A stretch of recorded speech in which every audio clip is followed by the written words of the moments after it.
This one is a blue bucket bag. A super nice bag mga madam ko. So, pagkakaiba nito, yung sa orange ko kasi is wide strap. This one is leather. Leather siya na strap. Tapos, meron siyang shoulder pad.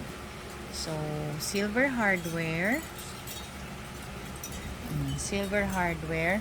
Tapos, emboss yung kanyang pinaka leather. Tapos, yung kanyang short strap is fix. Hindi siya detachable. Ang ganda rin ng condition nito mga madam. Diyos ko kayo. Ang gaganda ng mga bags natin. Then, meron siyang 5 paa. Pretty bag. Yung mga emboss na ganito, nakuha nila siguro sa Louis Vuitton. Yung mga empreinte leather. So, nothing to explain. Kasya dito yung maraming yung daladalahin. Kasya yung inyong dito, aparador. Ganda. Denim. Denim blue ang color. Then, meron siyang zipper pocket sa loob. Mga madam, ang loob nito is, yung lining niya is makapal na tela. Then, zipper pocket. Nothing to explain. Ang ganda nito mga madam. Ang ganda-ganda niya. Tapos, ito po yung kanyang pinaka-plate. Then, sa loob ng kanyang tawag dito, pocket, andun yung kanyang etiketa. Ayan po yung etiketa. Tapos, ayan.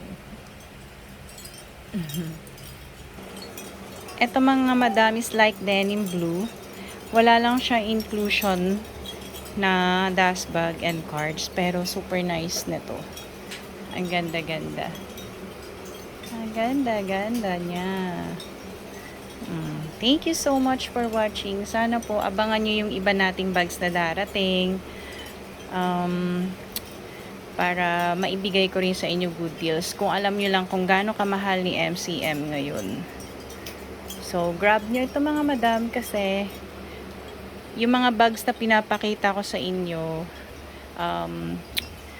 parang anuhan lang din ba? Tsempuhan din na makakuha. Hindi tayo nakakakuha ng parang parang twice, ganun. Kasi, depende lang din kung anong lalabas sa supplier. So, walang doble-doble. Dahil, ang nakukuha natin is like pre-lab na mukhang bago, mga ganun. Wala. Hindi tayo makakakuha ng mga doble-doble mga madam. Pag doble-doble na, peke na yun.